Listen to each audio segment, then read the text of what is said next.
Welcome to the latest episode of the Inspire Creator Series. As a new technology startup, we reached out to creators from across the UK to share our product idea and build new relationships. Today, we meet Sarah White, an entrepreneur with a successful career spanning interior design, construction, travel planning, and social media content creation. Cool. Awesome. Well, thank you so much again for making the time. It was really lovely to speak to you the first time and to kind of hear about all the different things you're working on. I almost wish we'd recorded that first session because I feel like we really got to hang out. Yeah. I'm sure it'll go much the same way, to be honest with you. It's sort of when I do my lives and stuff like that, you never really know what way it's going to go. And sometimes we end up down a rabbit warren of where we never started. Yeah, no, 100%. I guess then to begin with, now that we're officially recording, if you're open to it, I'd love for you to kind of share a little bit about, I guess, what your journey looked like and how it started. I know we've already covered it, but if you'd be open to summarizing it again, just for listeners, that'd be super cool. So obviously when I was, a teenager, my dream was to go into interior design. And it wasn't necessarily something that many people had heard of at that stage. So I ended up bouncing around a lot in the construction field before I got the opportunity to actually go and train and do my qualifications and then launch an interior design business. And at the start of it, you hear about, the infamous they say of you'll learn this and it will take this long to get established and a reputation. And timeline-wise, it's sort of there or thereabouts, consistency. And I loved it. And I still do love it. But COVID was very, very hard on the industry as a whole because we fell through the sort of the crack, basically, between what was classed as essential work to non-essential work. But mostly because, people don't understand really what it is that we do. Yeah. So that made the transition difficult. And it coincided with Brexit, which gave us supply chain problems. And as much as there was loads and loads of construction work taking place, it was sort of different. So, and then the fallout from that, because projects were taking longer and all of those things, meant that was probably the most difficult bit of my career, probably more difficult to navigate than when I first started. Because the thing is, when you first start, you expect it to be difficult. When you're 10 years into it, you kind of think, oh, I've got this, I know what I'm doing now. And then the biggest curveball got served, not just to my industry, to every industry going, of how we had to learn and adapt and all the rest of it. Yeah. But basically, from the stress and the financial and everything from that, it kind of put me in a different perspective of where I started to lose a little bit of love for the job for the first time ever. And with it being such a passionate and creative career that you embark upon, if you're not in your best place, then you can't deliver what it is you would normally deliver in terms of ideas and all the rest of it. You're just not in a creative space. So I knew I was also new projects coming to me I wasn't filled with the same enthusiasm as I used to be, because I was still sort of hungover from all that. Oh, it's going to be stressful and builders are too busy and blah, blah, blah, all the problems. So looking at the sort of finances as well of what sort of went on with that, my love of travel, which had been growing over the years as like a sideline and an inspiration to what I'd been doing, because, you go out, you see all these wonderful designs that are created, you visit other countries of production and stuff like that, and you get to call it a holiday, which is even better. That had been growing, and I was getting quite inventive of how to make it more economical for me to go and to go to multiple places. And my friends kept saying to me, you should be a travel agent. And I was like, yeah, but, it's kind of hard to make money out of travel. But at the same time, every time I do a project, my clients would always book like a luxury holiday. They're people that have got, usually not necessarily the rich, but they've got enough put aside to de-stress themselves from what they know is going to be a stressful situation renovating their house. And when I was hearing what they were spending on villas and stuff like that, and I thought, oh, do you know what? I could get paid twice for this. So I started dabbling into how to get into the travel industry, having no knowledge whatsoever. Okay. And I came across an opportunity where you could buy in and do training relatively low cost, because you don't know whether it's going to work, so you don't want to chuck a big investment into it. And because I've self-taught myself so many things, it was quite easy for me. It's not necessarily that easy for other people. If you haven't got, a full, support system of training there available. Yeah. So I decided to buy into that and wind down the design business for a short period of time and just put myself out to the universe and go, let's see what happens. Yeah. Because the backstory of all of that was I've done various things over the years. I'm quite a spiritually connected person. Yeah. I like to believe that we're all sort of like sailing on our own little ship. The ship knows where it's going. We don't necessarily, but we've just got to trust that we're going to get to where we're meant to be. And I've embarked upon counselling, coaching, therapies, holistic, spiritual guidance and stuff on a personal level. And the more I've dug into that and the more I've used that when it's come to personal situations of where people have come to me for advice or business advice or life advice and all the rest of it.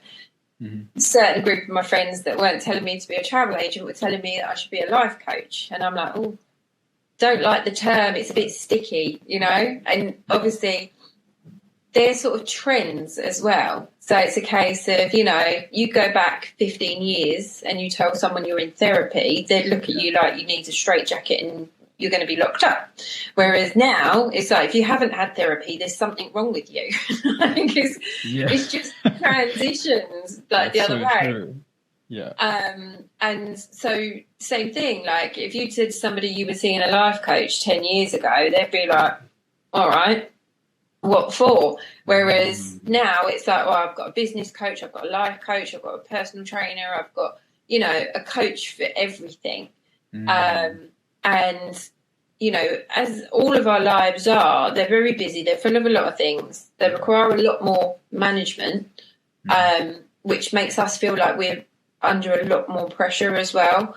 Plus, people's aspirations have grown. There's a lot more entrepreneurialism in the world today. And my friends would say to me, like, you can take all these things and you can use them because people come to you for this anyway. Yeah. You should be making money out of it. And I'm like, I've got enough on my plate. But it was something that I suppose over time and practice, I realise I am quite good at. Even if I don't take my own advice, I'm quite good at giving it to other people. And they say you can't coach yourself. So I go with that. And I'm like, yeah, that's true. You can coach someone else. You can't coach yourself. Even coaches have got coaches. Yeah. So I started dabbling into the interest of the arena of that. And it crossed over quite nicely into travel because like I say, trends, you're seeing, workshops that are running, you're seeing retreats that are running. People want to check out from their busy life. They might have gone through a big life event and they need like a reset. So using the experience that I was gaining through travel to work out what are good destinations, what are good countries, what things you could set up for people relatively cheaply. So it's not a big investment for them. Alongside then, the design side of things where it's like people are booking luxury villas, the whole lot sort of come together as an idea of like, I can do what it is I've always wanted to do, which is appreciate good aesthetic and actually create that for people. Yeah. Create a good environment. So using my design skills. So it's a case of if you're really wanting to immerse somebody into an experience, depending on what that experience is, the aesthetic and the setting is crucial for that, and is the hospitality. So that transfers over into the travel side of things, of doing research into destinations and then into what the facilities are going to be like, whether you're going to sort of take it back to, no phones, no Wi-Fi, you're cut off from the world, or where actually you want something that's more business orientated and, more focused and, there's different categories. But how to bring that all together as then a working business moving forward, because I have gone back to design now because I missed it alongside the travel business, but I don't want to do exclusively just those things forever, because the world is going to carry on changing, and I'm getting older. I don't want to be 60 years old on a building site, today, for example, there's no heating, it's freezing cold, I'm standing there looking at roofs. Who wants to do that when they're 60? When I could be in a retreat in Bali with 12 women that are doing yoga every day, 100%. Or I could be running a business conference and actually teaching people how to do the things that I've done in order for them to elevate their life and gaining their confidence and their structure. But I don't like the term life coach. So, because it's not as simple as that. It's about your own personal journey. And I discovered, I was scrolling through some things and I saw someone use the term personal development coach. And I was like, oh, it resonated with me. So the trajectory is now, I'm working within these industries, taking all the knowledge that I've got and I'm gaining and using that to put in my research and development for what my next transition is going to be. Hopefully in about 3 years that I will start to put programs together. It gives me enough time to sort of build the model, the business model, get enough experience of where these things are going to be best hosted, enough categories of people to bring in as experts, because I'm not all of the things, I'm not a personal trainer and a nutritionist and a chef and a business expert, for example. So it's taking the time that I've got available coming up to me to use to then transition me through basically what would be retirement, but because I don't really intend on retiring, because hopefully it will do what I want it to do and it'll be too enjoyable. You wouldn't want to not do it. 100%. As you've been kind of describing your journey there, I've noticed that you seem really comfortable with just doing something new. Like with travel, like you mentioned, you didn't have that much experience. Someone like me, for example, I feel like I need to like really learn something before I do it. And from the way you described it, it almost sounded like you're happy to learn on the spot as you're doing it, as opposed to kind of doubting yourself. You kind of jump in and you figure it out as you go. Is that assumption correct? Or 100%. If anything, I'm the opposite to like what I call being book smart, in the sense of if you put me in a classroom and tell me, right, in 12 months' time, we're going to learn every single thing on this topic, and at the end, you're going to know all of the things that you need to know. In the beginning, I will sit there and go, I won't, because my brain has already shut off at the point of structuring that knowledge intake, to the point of where it's like, well, that just feels way too regimented. It doesn't feel like it's got enough flow for me, because on one day I might have a great day and I might take loads of it in, and on the next day I might sit there and be like, nah. It feels like maths, like when at GCSE maths. There were just certain days that I would just sit there, weeks sometimes, and I'd look at the board and I'd be like, I don't get it. It's not until I've practiced it, and rather than someone telling me how to do it, that I've worked it out for myself, that I can actually go, oh yeah, that makes sense. Because how someone teaches compared to how you learn can often be two different things based on your personality type, I find. And when I've taken people on that work for me, I'll show them, I'll be like, this is how I do it. But if you can think of a way that you can do and get from A to Z without missing any of the crucial things in the meantime, better, quicker, easier, however, then show me your way, because I'm always willing to learn something that I don't already know. And in all of my career experience, I think from when I was very young, like, it's when people say they'll show you the ropes, it was a case of that's all I was ever shown. It's like, right, you know, this is the office, that's your computer, that's the telephone, this is the company name, that's the boss. There you go. Sort of make your own job up on the spot. And I've done that in many, many companies when I was employed, to the point of where, whether it's just the way that's the way my brain works, I'd look at the ways that they were doing things and I'd be like, well, that doesn't make any sense. Why do you do it that way? And they were like, oh, it's just the way we've always done it. Yeah. And I was like, well, if we do it this way, then, you know, we'll save time or money or paper or whatever. And they'd be like, oh, all right then. Yeah, we'll do it that way. Because no one had ever looked at it from another angle before. They just got so used to doing the same thing. Yeah. So I think when it does come as an opportunity to me, and I've had, you know, side gigs, side hustles and stuff like that in the past that I've run for myself. And I've looked at it from the point of view of, well, let's just see how we can make this the most efficient thing and just see if it works. And if it works, great. And if it doesn't, then maybe it's not the thing for me. And that's what's determined whether I've stayed with something or whether I've moved on to something else, as to how easily it fitted into my life. And I think that's what your career should also be. You know, you spend more time at work than you do anything else in your whole life. It should fit into your life easily. And I think that's where a lot of people go wrong in their mindset when it comes to building a career or a vocation or whatever. The objective of it is wrong for the amount of time that we spend on it.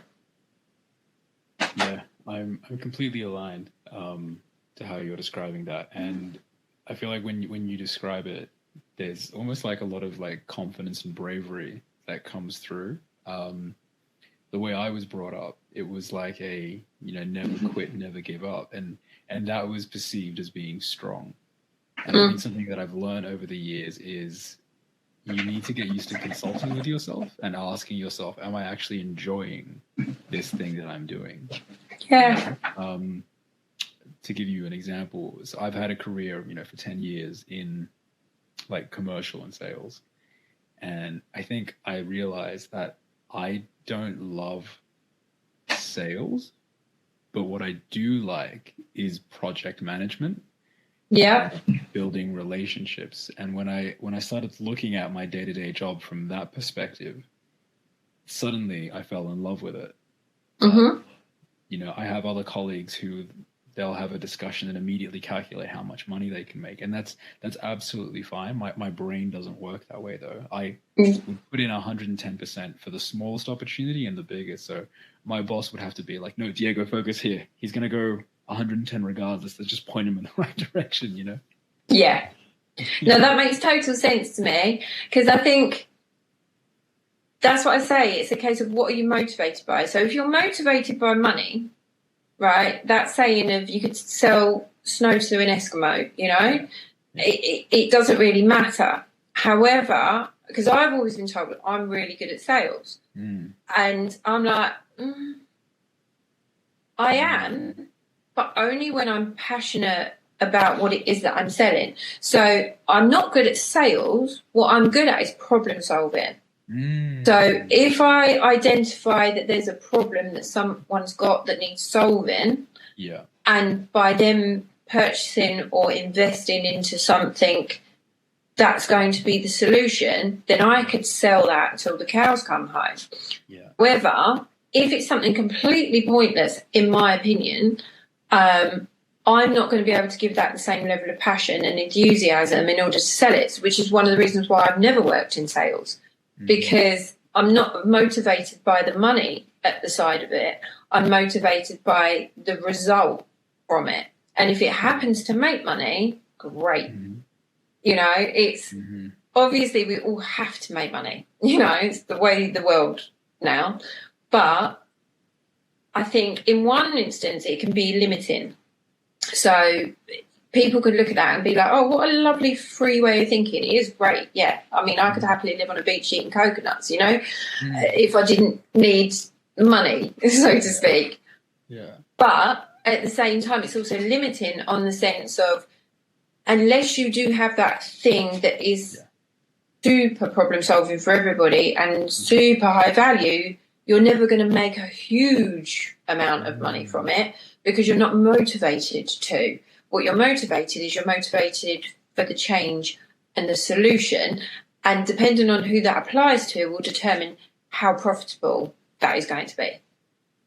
100%. And I think all of this ties back to delivering value, you know, like, and having your own criteria of what that value is that you want to deliver. You know, throughout our, you know, previous discussion, you know, you touched on your interest in travel, in kind of interior aesthetics. You obviously got a strong career in that creative space as well. If you kind of reflected on these things, what would you say it is that drives you, you know, that keeps you on this trajectory? In all honesty, yeah, please, yeah. a massively overactive mind. Amazing. And this is where it goes back to the life coaching sort of generalization and coaching and therapy and all the rest of it. I mean, it came up in conversation. I went to a women's networking on Monday, funny enough. And I don't know how, I think I was there with somebody and she turned around and said, I think she's 50 and she's just last year got diagnosed with autism. And she was like, for me, it finally made the reason why I do things make so much sense. And I was like, do you know what's funny? Like the last couple of years, I've had so many of my friends turn around and go, are you sure you haven't got a bit of like ADHD going on? Because of the way that, like you say, I can bounce around from thing to thing. If something doesn't work out, I can be like, oh, well, sort of move on. I'm not heartbroken by it. Even if I've invested, you know, 3, 6, 9, 12 months of blood, sweat and tears, if I get to that point of where I'm like, right, it's the case of there's no point in chucking good money after bad, you know? Same with your time. We just move on from that and we'll try something else. But I think it's because I've always known this about myself. And when I was younger, it came out as I'm a chatterbox, I'm a fidget, and, you know, I've got a short attention span. Or my mum used to describe it as though I always had to have a project. So I'd go to my full-time job and I'd have a hobby and a side job as well because I just didn't know what to do with all the brain space that I kind of... And it never bothered me to the sense of where I was one of those people that used to lie awake at night worrying about things or anything like that. But it was almost like I almost had to mentally exhaust myself from what I felt was productive in order to never actually experience that lying awake at night worrying about God knows what else, because I was so preoccupied on all these other things that just felt so much more what's the word I'm looking for, so much more important, or like there is something that you can do about those, you know, rather than worrying about a load of stuff that you can't do anything about. 100%. So yeah, I would say that I am aware that my brain doesn't necessarily work the same as everybody else's. But and she was like, oh, you know, you should go and get diagnosed and stuff. And I was like, what's the point? You know, it's having the label on it. I've always known this about myself. You know, when I was at school for 2 years, I got booted out of GCSE maths and had to go and sit outside because I got told off for talking too much. Do you know what I mean? So it's like, you know, I've been this way since I was 15 years old.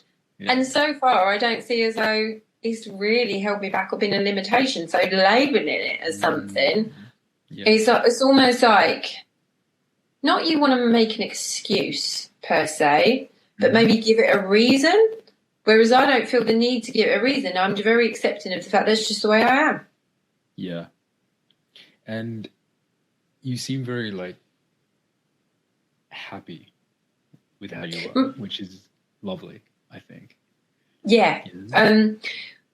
That is something that I think it changes with age. Yeah. So when I was younger, when I was very young, I was a bit shy. I only ever had like one friend at a time.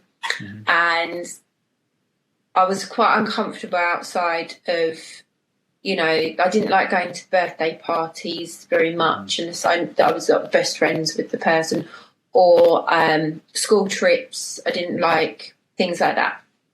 But within my own environment, I'd go and stay with my grandparents for a whole month, and it didn't bother me not seeing my parents, you know. So it wasn't the fact that I was sort of so tied to home, just my environment, as long as it was comfortable and small, I was all right with.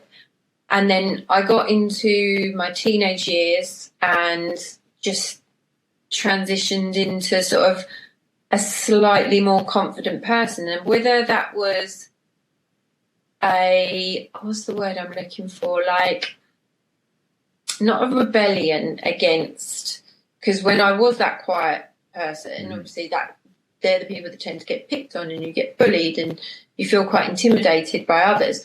So whether it was like a pushback to that of like, well, actually, if I just don't be that little quiet, shy girl anymore, people are not actually going to pay me so much attention. You know, it's not going to the other extreme where you're so out there and you're out of control and you're a menace, but you're just enough in the space that it's like you're not showing maybe a weakness or something like that. Yeah. Even if you don't necessarily feel it in the situation. And it was something that I think must have happened on a subconscious level. And at what point in my life, I do not know, but I know it would have been in my teen years.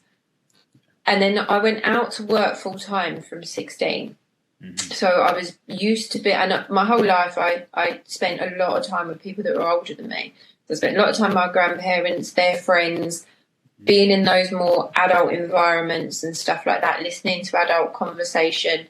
So when I went into the working world and going in amongst full-time employees at 16 and they were in their 20s, 30s, 40s, being more comfortable in a varied age bracket, being able to hold conversation, being able to hold my own, then transitioned as I got into my 20s into my business life. And my ex-husband, who is not like that at all, used to say a thing to me, because I would get bored in jobs easily. When I was employed, I think the longest I ever stayed anywhere was like 2 years, because it was like I would learn the job, I would better the job, and then it's almost like I run out of things to do, because the thought of just turning up and doing then that same job for days, weeks, months and years, like I'd seen people being in places for 30 years and stuff, terrified the life out of me. I thought I could not do the same thing every day. So I would then go for these interviews for jobs that I'd never done before. And he was like, he was the guy that would stay in the job for 18 years. He was like, I don't get how you do it. And I was like, what do you mean? He went, well, what if they work out that you can't do it? And I went, well, who's to say I can't? And he went, well, you've never done it. And I went, right, that doesn't mean to say I can't do it. I'll give it a go. And he was like, I just don't get where you get this mindset from. It used to blow, like he couldn't work out how I could sit in an interview. And I never lied. If they said to me, oh, can you do this and can you do that? I'd be like, well, I've not done it before, but if you show me, like, I'm pretty sure, it doesn't sound too complicated or hard or whatever. He was like, I just don't get where you get this confidence from. And I was like, it's not confidence, but the thing is, there's no point in having an insecurity about something you don't know. I question that, because I think there is, let's say we use a different word than confidence. There is I guess a sense of maybe I was going to say self-assurance, but I actually want to say self-trust.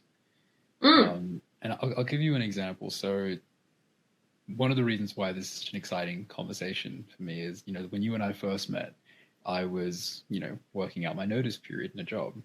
Yeah. And today is day 2 of me dedicating myself to, this full time.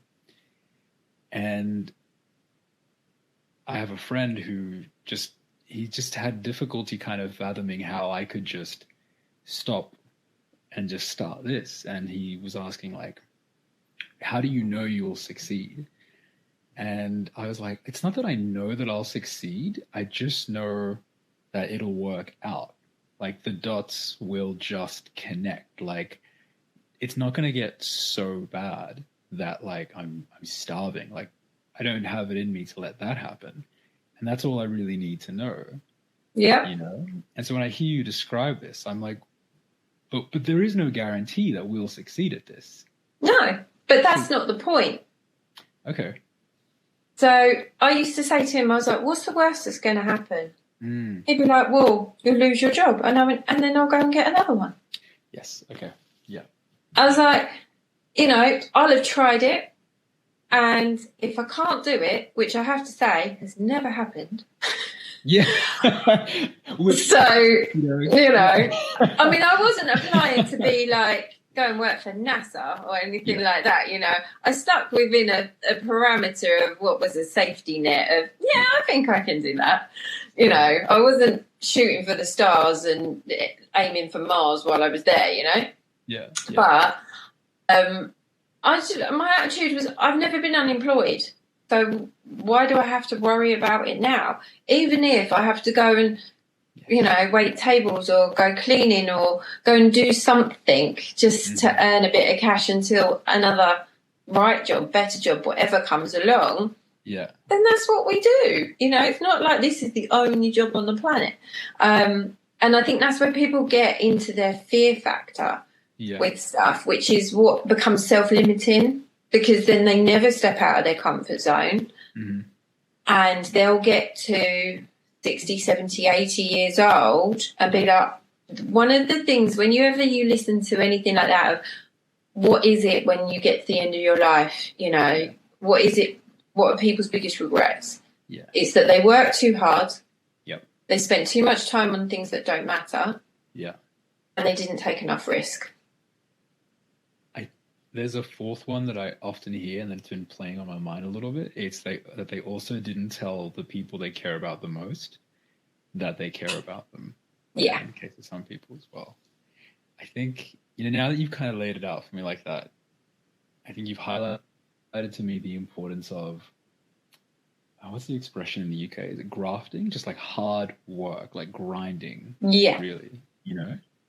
Like I have a little sister, and she just moved with her husband to Canada. And, you know, she's originally from Peru, so she knows people, she has family, she has a support system. But now that she's in Canada, I contacted her the other day and I said, what are you doing? And she's like, well, right now I'm washing dishes, but I'm trying to get a job that I'm really passionate about. And when she told me she was washing dishes, I was like, excellent. You know, excellent. Because now you know that, like, you'll never go hungry. You know, you will find something, you know, and if you do that from a young age, which you said you've been kind of working in this way since was it 16, you said? Yeah, basically, I was supposed to go to art college when I was 16 because, like I say, I wanted to be a designer. But at that point, and I had this conversation with someone else the other day, like when you went to college then and stuff, you'd see your prospectus and it wasn't like now. It wasn't like online tutorials and great videos and like all of the content that we've got available. It was like literally an A4 sheet of paper with a few pretty pictures on and about 3 like minute paragraphs. Like it was a guessing game about what you were going to be doing. In the arts world, I never looked at anything else, so I can't speak for that. Yeah. And round near me, I was outside of London. I didn't at that age have the confidence to get on a train and go into the city on my own every day, so I wanted something that I could get to. And I went and did my first day thinking that I'll do my art course and then I'll see where that takes me. After the first day of listening to what the prospectus actually meant, which was the first year was photography, fine art and textiles. Now, I looked at those and thought, right, none of those are into the world of what it is I want to be doing. I knew that much already.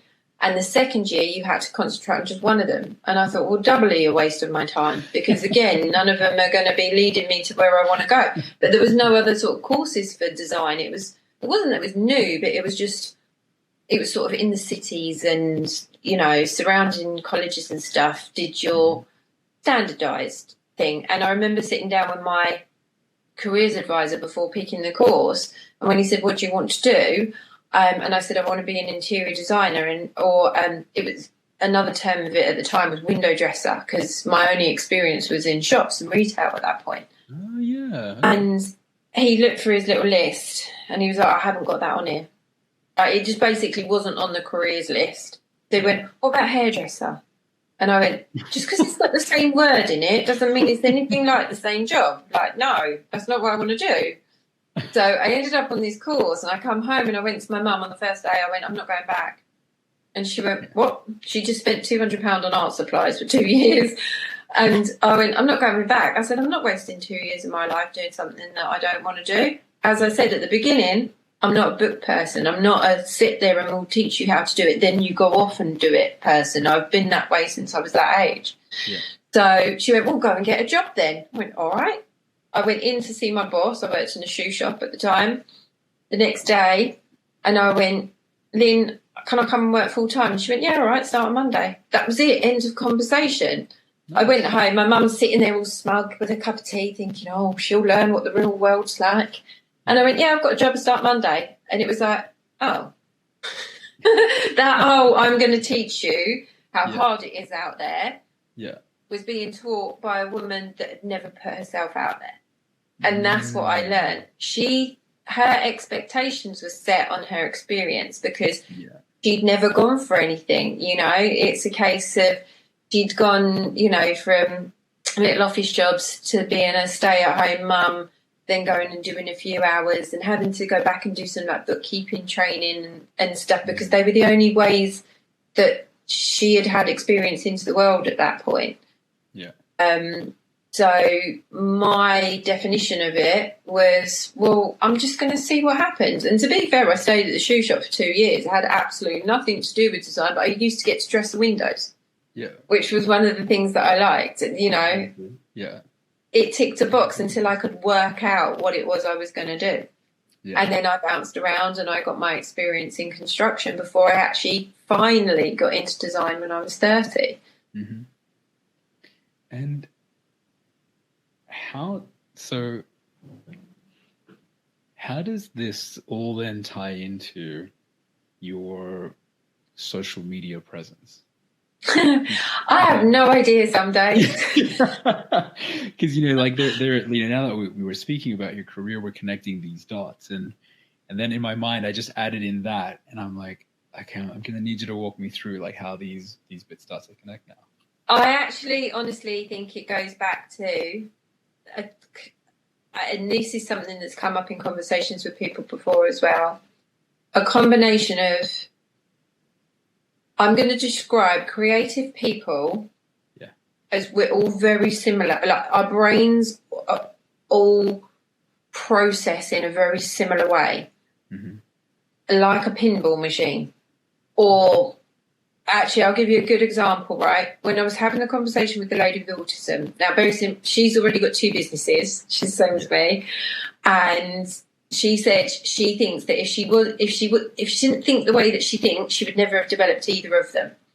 So she developed them to make her own life better and her daughter's life better and stuff like that. And then someone else joined into the conversation who was also another interior designer. And we'd been having, you know, some synergy chats. And she said, it's like your brain's just got 100 tabs open all the time.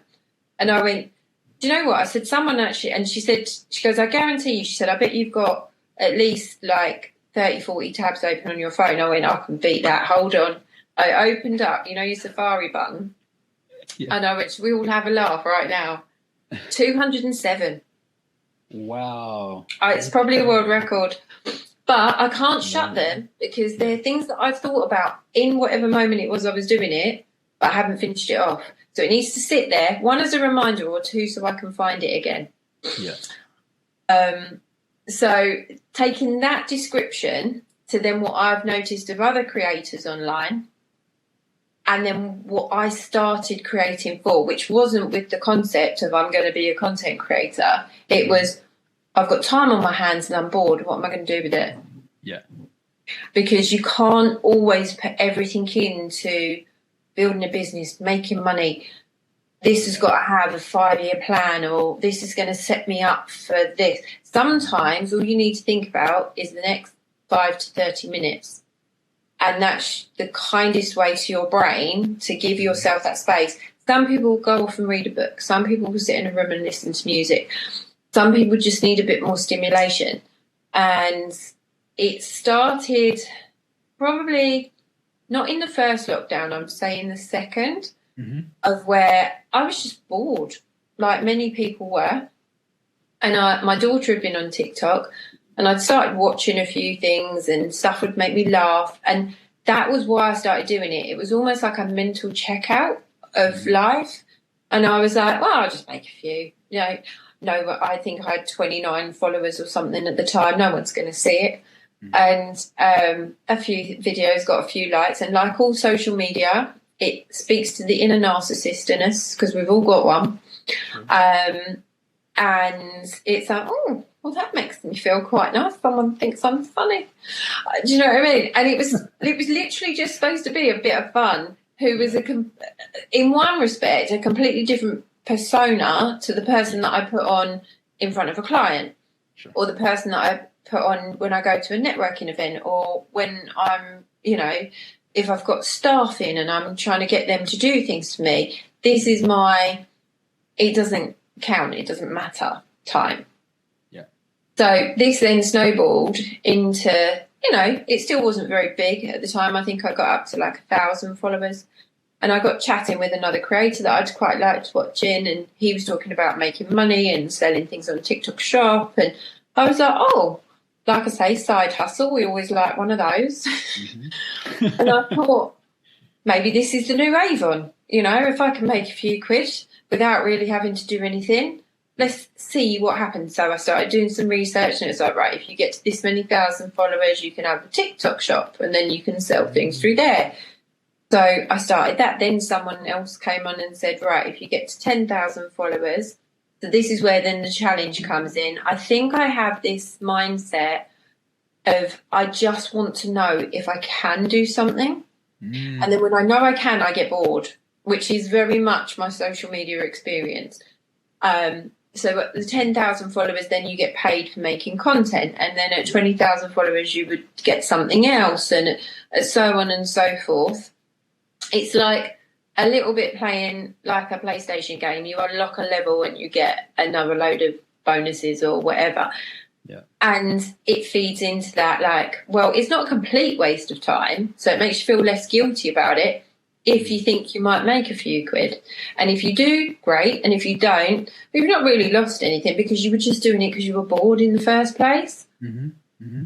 So then when I started making content that was semi more intentional, it was mostly just for a laugh, to make people laugh like they made me laugh.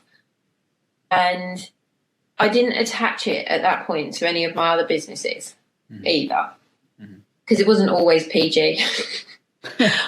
And you'd see what would trend and what would pick up and stuff. And again, like I say, that then falls into the experimental side of things of, will this work? So you'll try stuff out. Some stuff will die on its arse really badly that you find hilarious. You're like, this is great. And it gets 200 views and you're like, oh, okay then. And then something else that would be completely random. Like I started not documenting my day, but things that would happen just in a very normal way.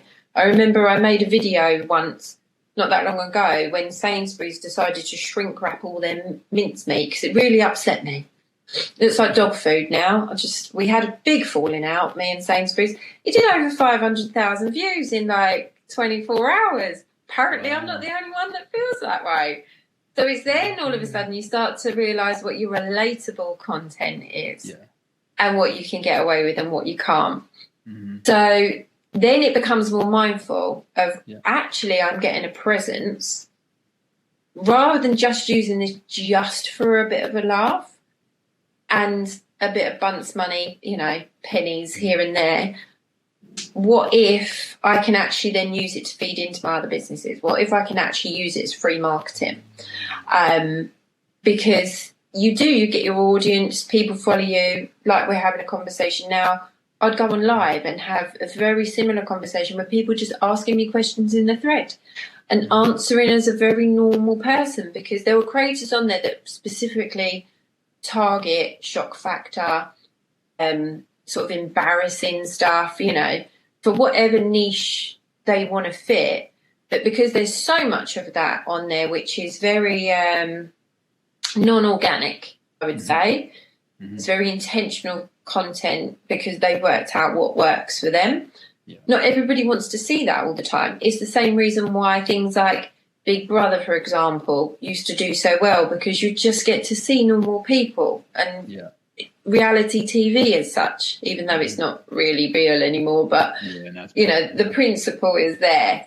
Yeah. It's exactly what my followers have sort of bought into, the fact that, yes, I can have a laugh. Yes, I can take the mickey out of myself. But at the same time, if someone asks me about business, if someone asks me about travel, if someone asks me about design, parenting, divorce, they'll get a very real person's answer on it as well. And I think that's where it's now sort of come into its own.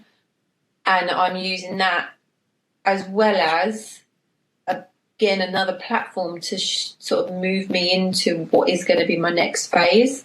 Yeah. 1, for marketing it, 2, for finding an audience for it, building that whole community, so to speak.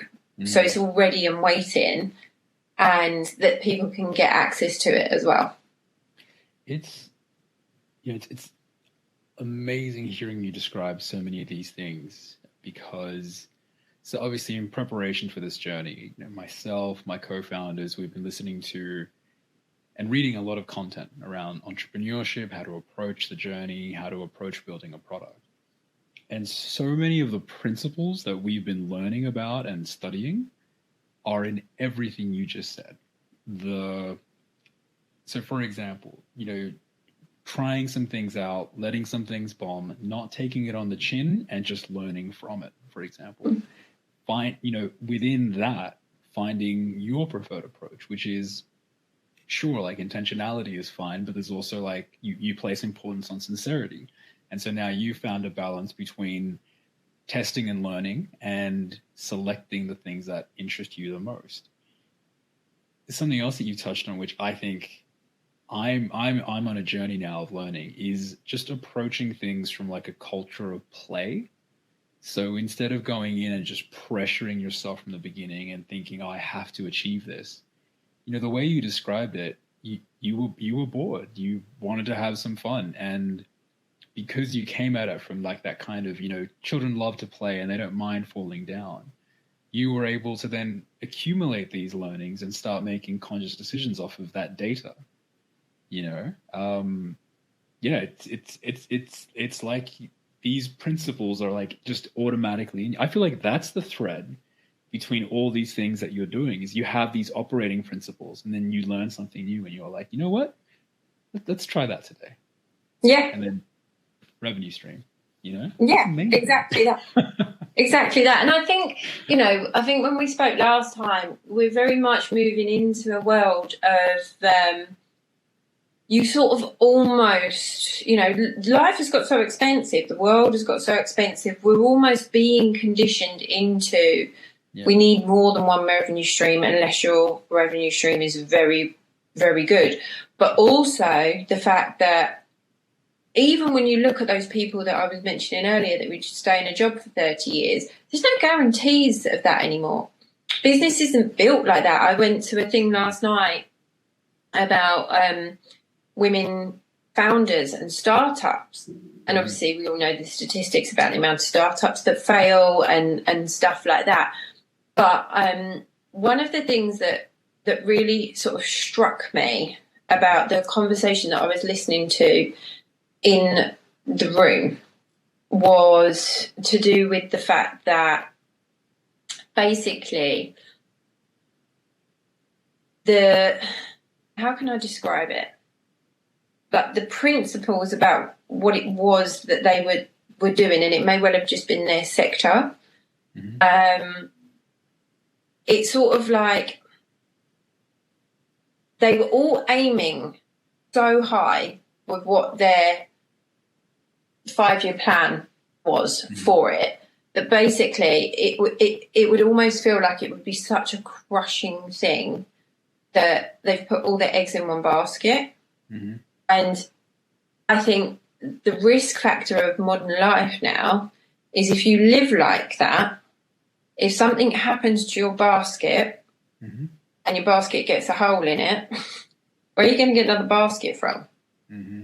unless you've kind of tried some stuff, you know, because the world's moving on. Businesses are kind of, to a certain extent, they're built to last a certain amount of time, a bit like trends, you know, and then not necessarily outside of certain factors. They're built to last a certain amount of time, and then they're not meant to be here anymore, and something else is meant to take over.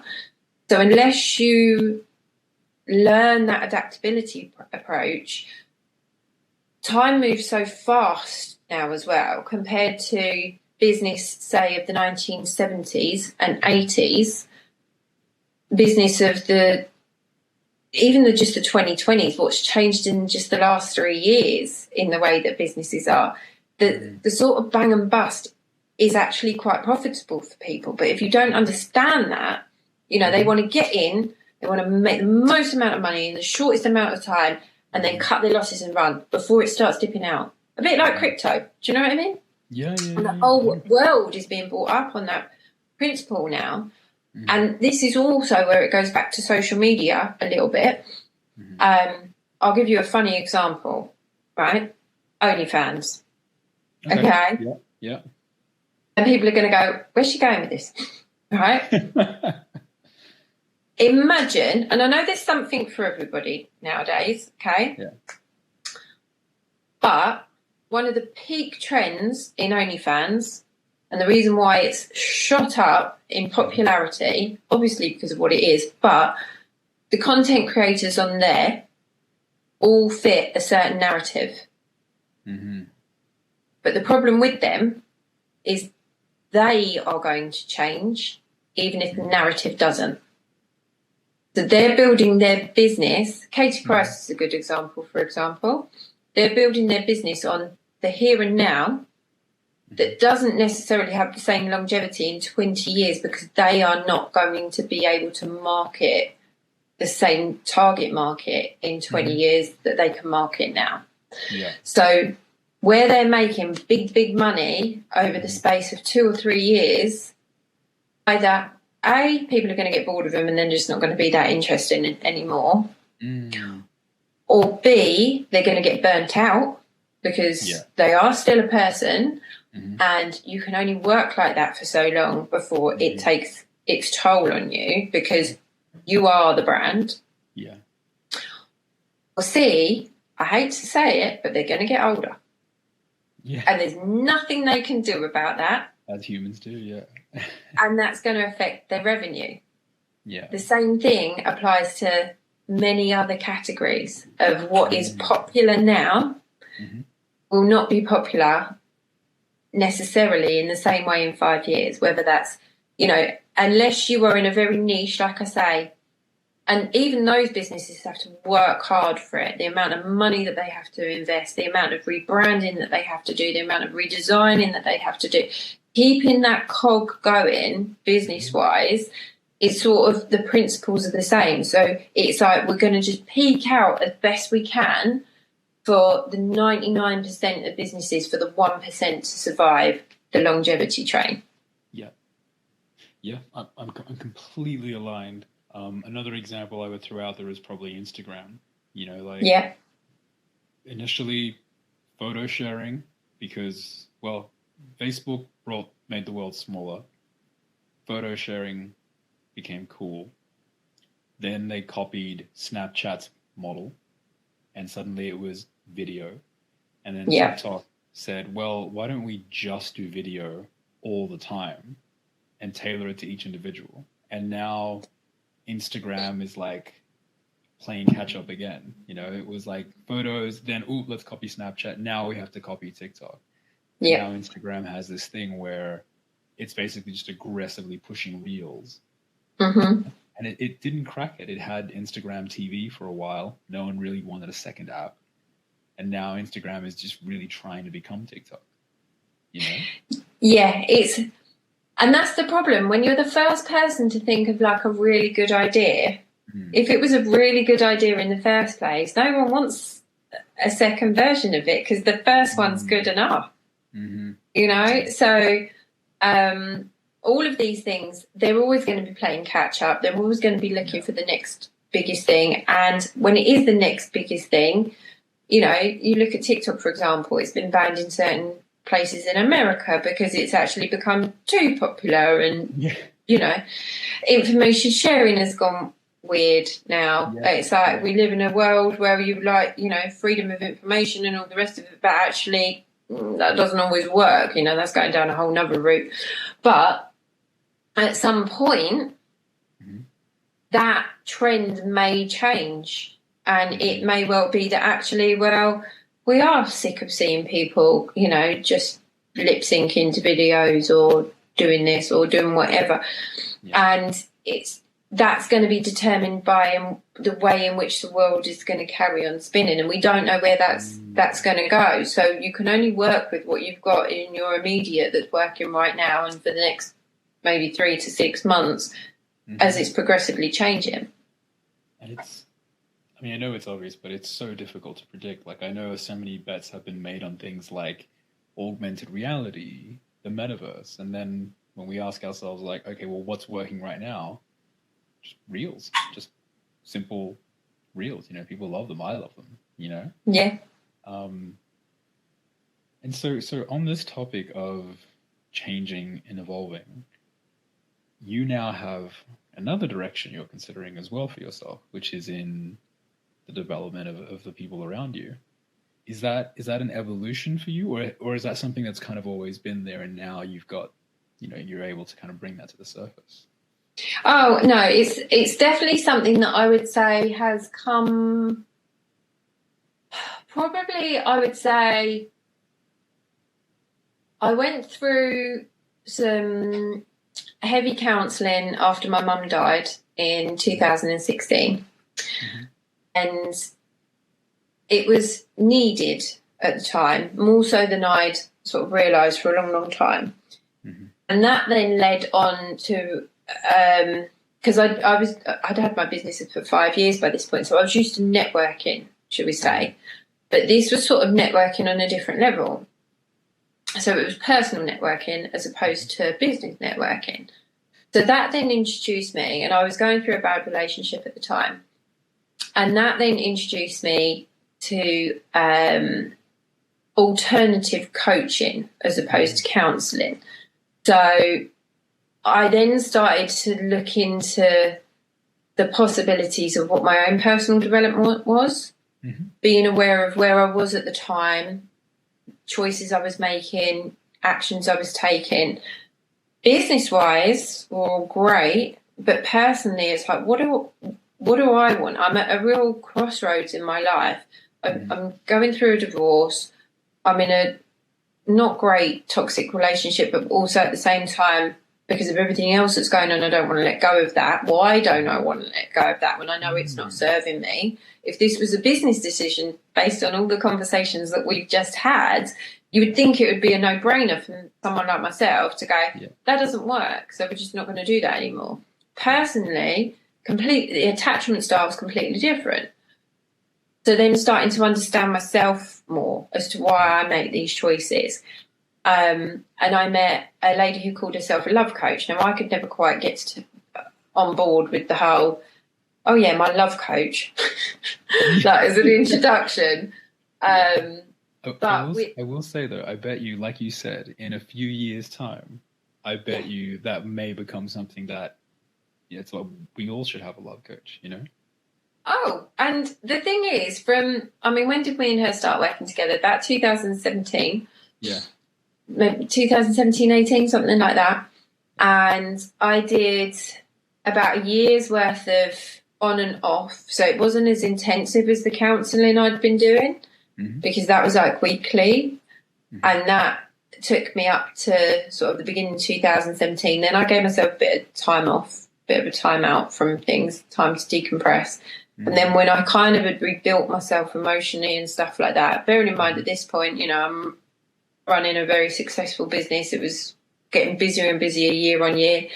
I don't like to call myself a single parent. I had this conversation with somebody the other day because I don't, you know, her dad's around and all the rest of it. I call myself a single person and a part-time parent because he does the other part-time bit. But I'm learning how to, you know, juggle my time through work, childminders, when she's with me, when she's not, when I've got more time to work, when I've got time to have a social life, like a romantic life, all the rest of it. There's a lot going on in this, couple of year window. At the same time, I'm also on a massive personal journey about thinking about, all right, I know what I want for my business future. What do I want for my personal life? Like, how does that look?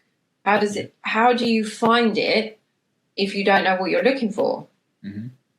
Work-wise, it's quite easy. It's like, right, I want to be an interior designer. I want to have my own studio. I want to do this amount of work every year, and I want to work on these type of houses. You can go out and target that.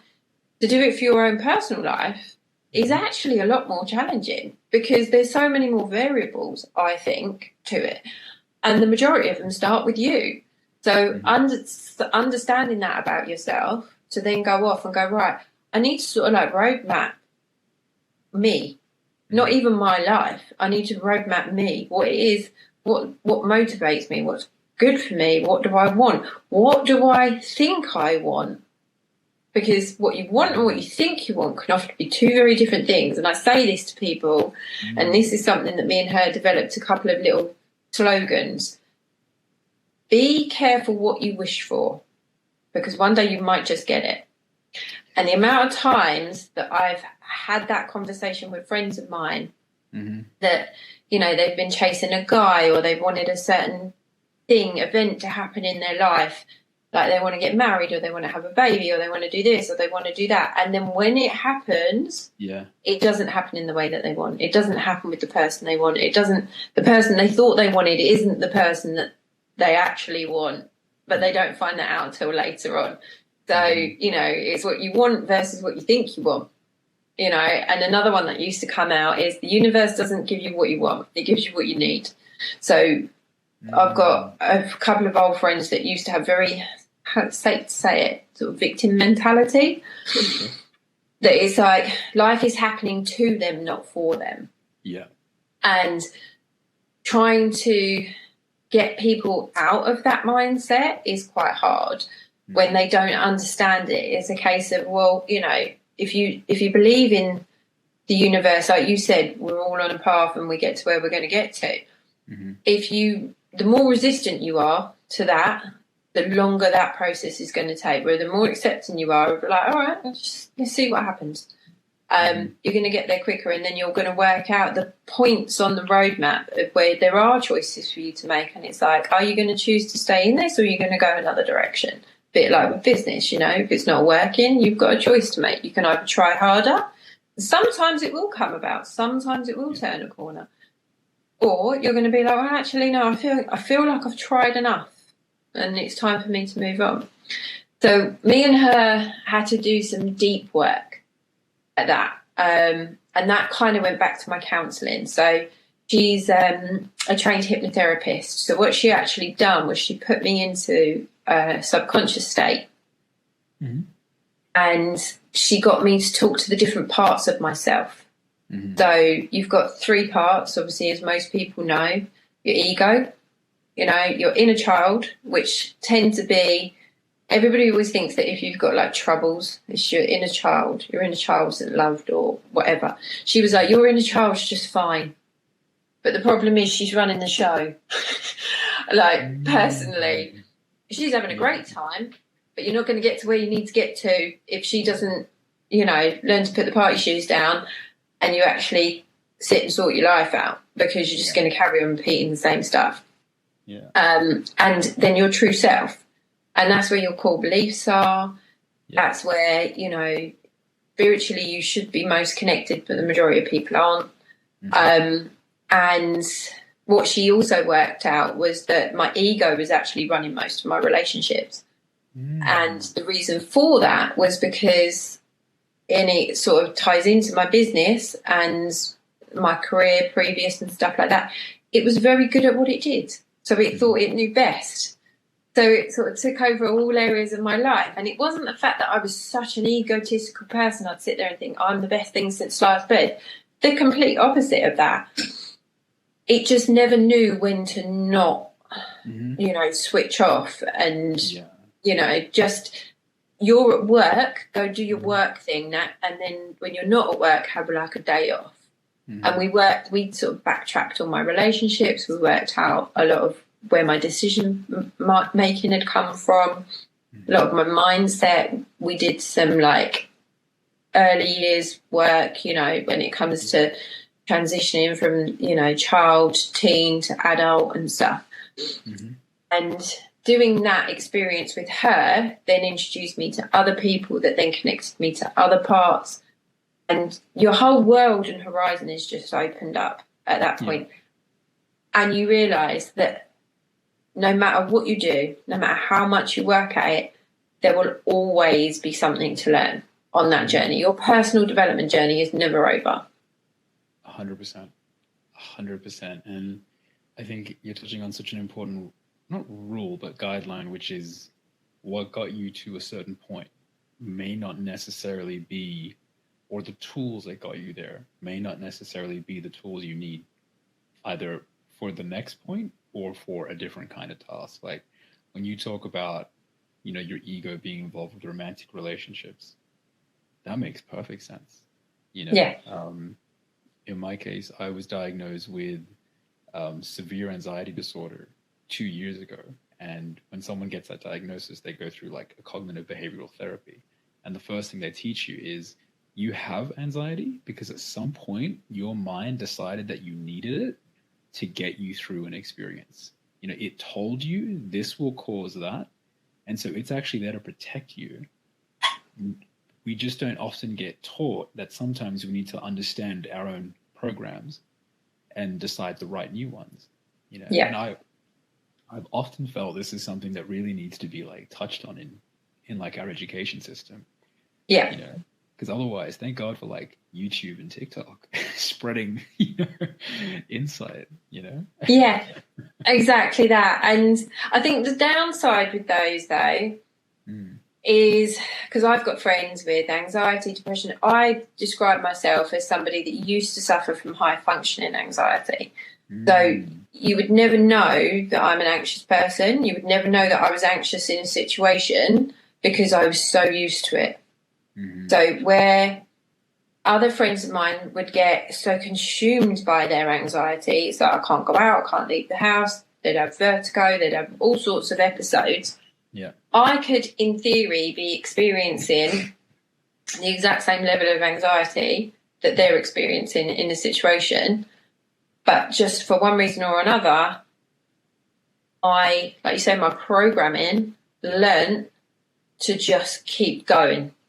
Which is not necessarily a good thing, because or a bad thing, you know? It's not a bad thing, but the trouble is when you are like that, at what point does it stop? So that's what I found, that basically I got so used to just keep going, you know, almost sort of feeling like you have to as well. You're so much in survival mode, because that's usually what anxiety is. No one else is going to do it for you. But at some point, you have to be able to either stop or give over to someone else and go, right, I'm done. And you either end up exhausted, ill, which is 9 times out of 10 what happens, because your stress will start to manifest itself in other places. You know, your health will start to suffer, your sleep will start to suffer. Other things will just take over until you get to the point where you go, okay, I need to pay some attention to this now, and I need to do things differently because this is clearly not working for me. But I think from that, that's what led me down the path of going where my friends would come to me, knowing that I could relate to their situations. And stuff, that it's like, oh, you should be a coach. And my love coach friend was the one that started me off on it. She was like, you should be a coach. Like, you coach all your friends for free. You should be getting paid. And I was like, well, I don't know. So it planted the seed, I would say. And then over time, that's developed for me to look for a need for it. And also, like you said about the authenticity of it, like working out my motivation of why am I doing it? Am I doing it for myself to have the type of life that I want and the type of career that I want? Or am I purely doing it because I think there's going to be a monetary compensation to it? And it's not even about whether I can do it or not. Because there's tons of people out there doing it that I've seen that, you know, I just think, I don't mean any, I don't mean to sound judgmental, maybe, might not be the right word, but it's like when I see a 22-year-old with a term life coach, and I think back to when I was 22. Now, when I was 22, I thought I knew everything. And now I'm 43, and I'm like, I've barely scratched the surface. So I know what I know, but that doesn't mean to say that I know everything in order to tell someone else what it is they should or shouldn't be doing. And I think that's the point I'm at the moment with it, which is why I haven't launched it yet.